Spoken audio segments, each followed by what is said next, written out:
E aí galera, como é que vocês estão? Rony TV na área. Seguinte, hoje nós vamos continuar com um quadro que eu tô amando trazer aqui pro canal, rapaziada, pra falar bem a verdade, tô gostando demais. E é uma das franquias de jogos que eu mais amo, que é Resident Evil. A história de toda a saga do Resident Evil nos games, no caso. E agora nós vamos contar a história do Resident Evil 1. Isso, o primeiro jogo da franquia.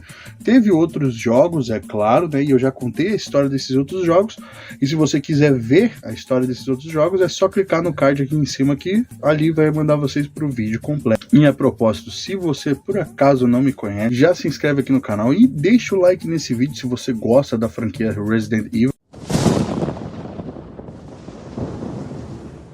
Julho de 1998, nos arredores de Raccoon City, uma cidade aparentemente comum do interior dos Estados Unidos. Algo começou a dar errado. Nas montanhas Arklay, uma região florestal densa e isolada, relatos de desaparecimentos começaram a surgir, inicialmente tratados como incidentes comuns. Esses casos rapidamente evoluíram para algo muito mais perturbador. Equipes de resgate encontraram corpos, ou o que restava deles. As vítimas apresentavam sinais extremos de violência. Membros arrancados, tecidos dilacerados e evidências claras de canibalismo. A explicação oficial foi rápida. Ataques de animais selvagens. Mas havia um problema. Nenhum animal conhecido atacaria daquela forma. Nenhum predador deixaria aquele padrão de destruição. E o mais estranho ainda, alguns corpos pareciam ter sido atacados repetidamente, como se algo estivesse aprendendo. O medo começou a crescer. A mídia pressionava e a polícia precisava de respostas. Foi então que entrou em cena a STARS, Special Tactics and Rescue Service, uma unidade de elite treinada para lidar com situações extremas, missões de alto risco, cenários fora do controle, mas nada, absolutamente nada, poderia prepará-los para o que encontrariam. A primeira equipe enviada foi a Bravo Team. A missão era simples: investigar os assassinatos e identificar possíveis ameaças na região. Mas após o envio, o contato foi perdido. Nenhuma comunicação, nenhum pedido de socorro, apenas silêncio. Era como se tivessem desaparecido da existência. Diante disso, a Alpha Team é enviada. Uma equipe ainda mais preparada, composta por alguns dos melhores agentes da STARS. Entre eles, Chris Redfield, ex-membro da Força Aérea. Chris era conhecido por sua resistência física, habilidade em combate e, acima de tudo, sua determinação. Ele não era apenas um soldado eficiente, era alguém que se recusava a abandonar seus companheiros. Ao seu lado estava Jill Valentine, inteligente, analítica e extremamente versátil. Jill era especialista em sobrevivência, desarme de armadilhas e leitura de situações complexas. Enquanto Chris representava força e ação, Jill representava controle e estratégia. E liderando a equipe, Albert Wesker, frio, calculista, sempre um passo à frente. Wesker era o tipo de líder que transmitia confiança, mas também carregava uma presença distante, como se sempre estivesse ocultando algo. A missão era clara: localizar a Bravo Team e entender o que havia acontecido. Mas assim que chegam à floresta, algo parece errado. O silêncio é absoluto. Nenhum som de animais, nenhum sinal de vida, apenas o vento atravessando as árvores. E então,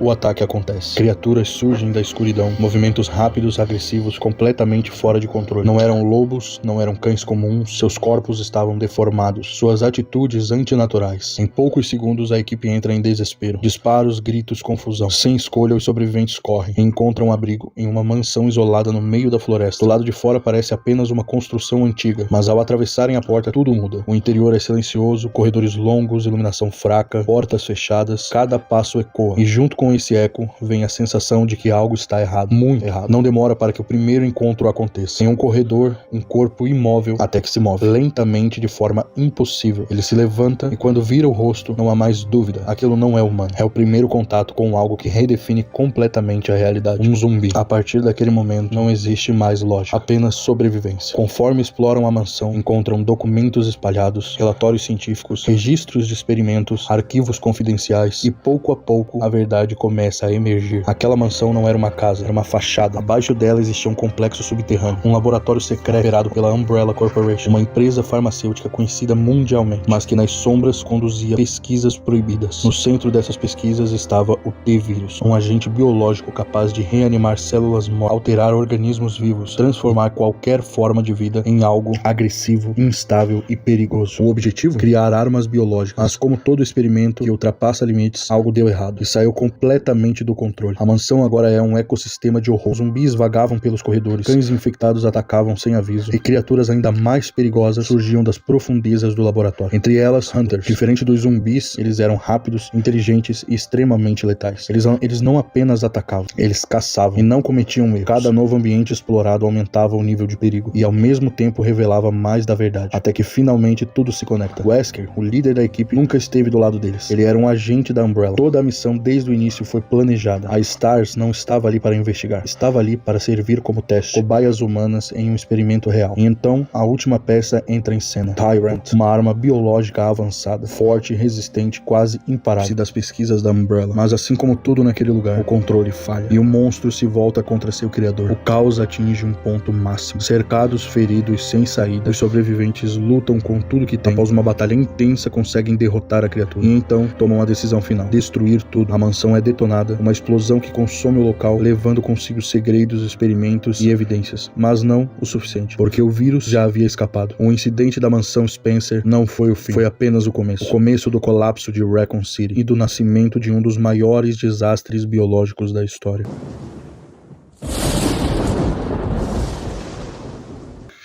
Gostaram desse vídeo, galera?